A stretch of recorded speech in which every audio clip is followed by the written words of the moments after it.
Welcome to SciTech Culture with Steve Kern and Ben Warner, where we examine science, technology and culture in the 21st century. Visit our website at scitechculture.com. Hello everyone, welcome to SciTech Culture, the show where we discuss science, technology and culture in its myriad of forms. My name is Ben Warner and I'm joined once again by my good friend and colleague Steve Kern. How are we today, Steve? I'm good, thanks, Ben. Hello, everyone. I'm broadcasting today from my jungle hideout. Yeah, absolutely. That's an amazing picture you've got set up in the background there. It's a perfect autumn day. You have to enjoy it. And it proves you can get Wi-Fi in the jungle, doesn't it? Power in South Australia. Yeah.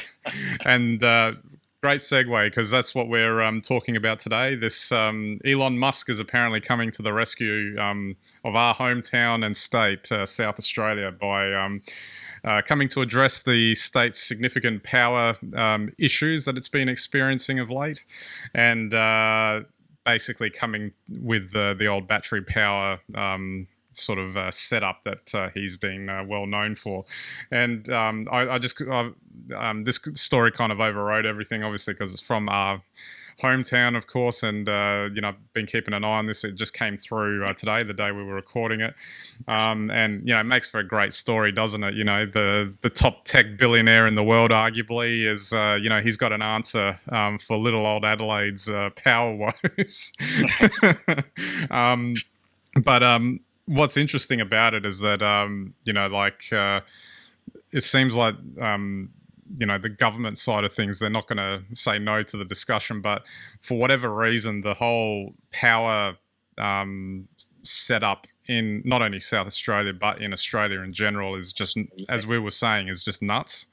So although it makes for a great headline, he races into the rescue to with his battery packs on his back, ready to deploy. It's not quite as straightforward as that, is it?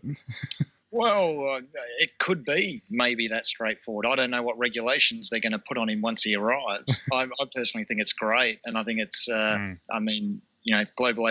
Globalization's got any sort of benefit, it'd have to be that somebody's going to come to the rescue with some battery storage. I think, Ben, we appreciate how complicated the Australian energy market is, and that's because there's probably a lot of regulation. I mean, there's subsidies for solar and, special rules about feeding your solar back into the grid, the prices you get and all sorts of things like that. And I think, South Australia's been unfairly maligned for its move towards renewable energy at the same time. Pardon me, the rest of Australia, but I thought we were part of a national electricity grid. So, it's not up to us to produce all the power. Yeah. So I think, I think as a state, we've got more renewable than anywhere else in the country. And the thing is that really what's so interesting about that is that if you can store your renewables, then a lot of the issues around renewables are gone. The tricky thing here, though, is the fact that this really, with Tesla, comes down to individual storage.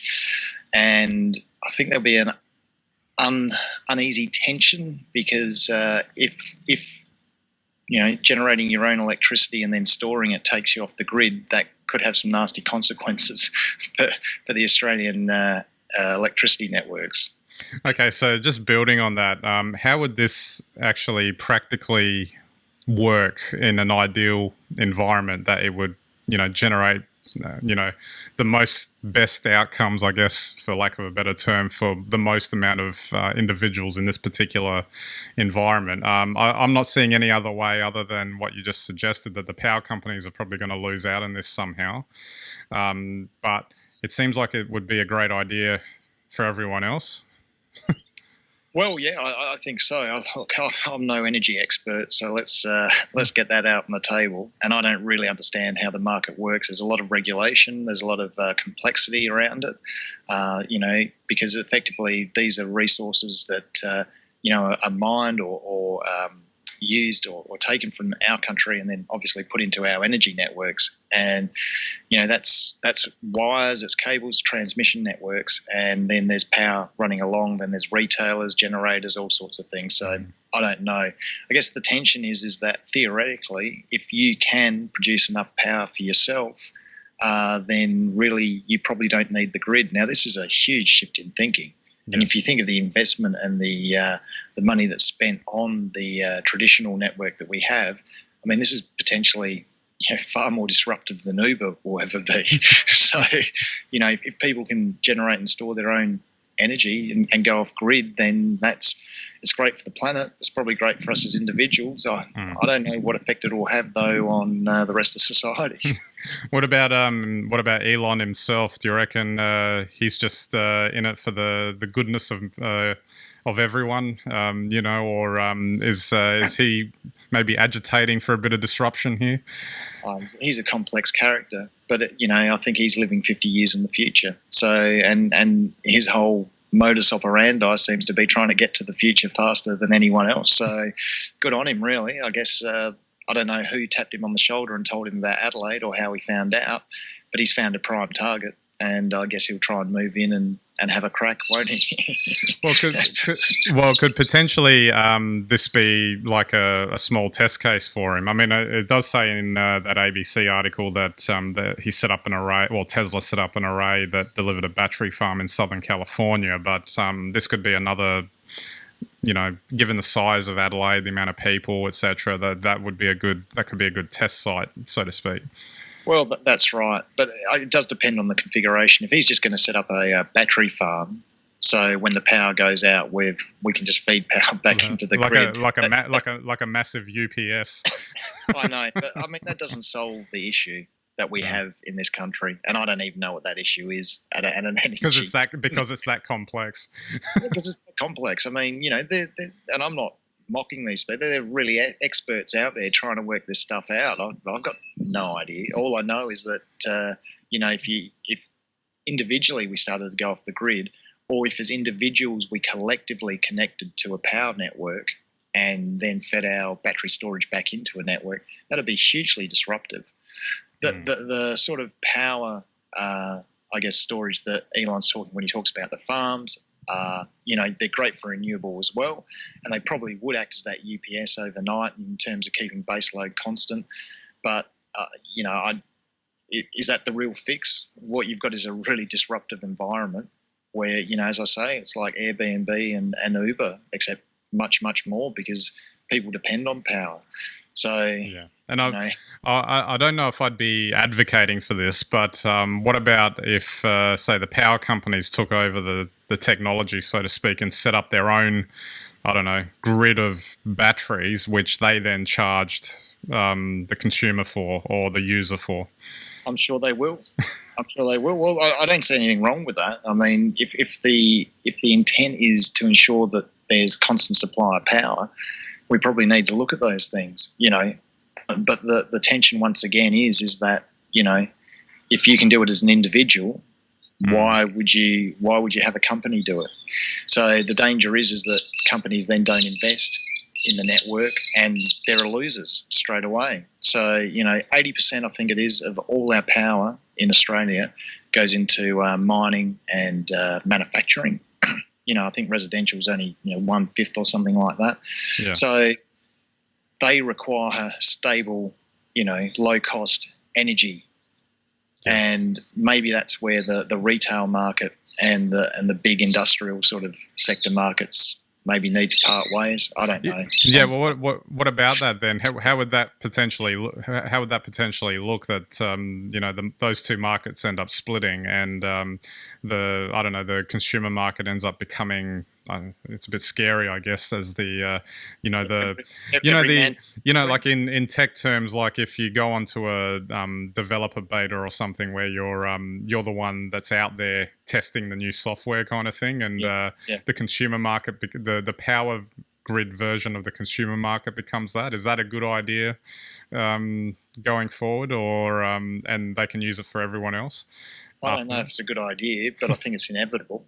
And then we find out. I mean, unless they regulate, they may well regulate to stop people having their own batteries, or they've regulated the way solar is fed into the grid and the rules around having solar panels. So you could regulate batteries in a similar way around individuals. But once again, I don't know where it would go. To me, this is just once again, it's a real disruption through technology. And look, Tesla and Elon just released Powerwall 2. I guess it won't be long before there's Powerwall 3 and Powerwall 4. And, at every step, if that reduces your reliance on the grid, then you'll probably come off it. And then the question becomes, what happens to those people that still have to rely on the grid? What cost is borne by them as opposed to somebody who goes off the grid? So it's kind of like a democratization of power, but at the same time, it's a double-edged sword. Could be a messy transition as well. What about losers? What about just touching quickly on the safety of the batteries themselves, in terms of coming if you're coming from a place of complete ignorance, you'd freak out at the idea of exploding batteries in mobile phones, but and if you were to then extend that out to something that's powering a house.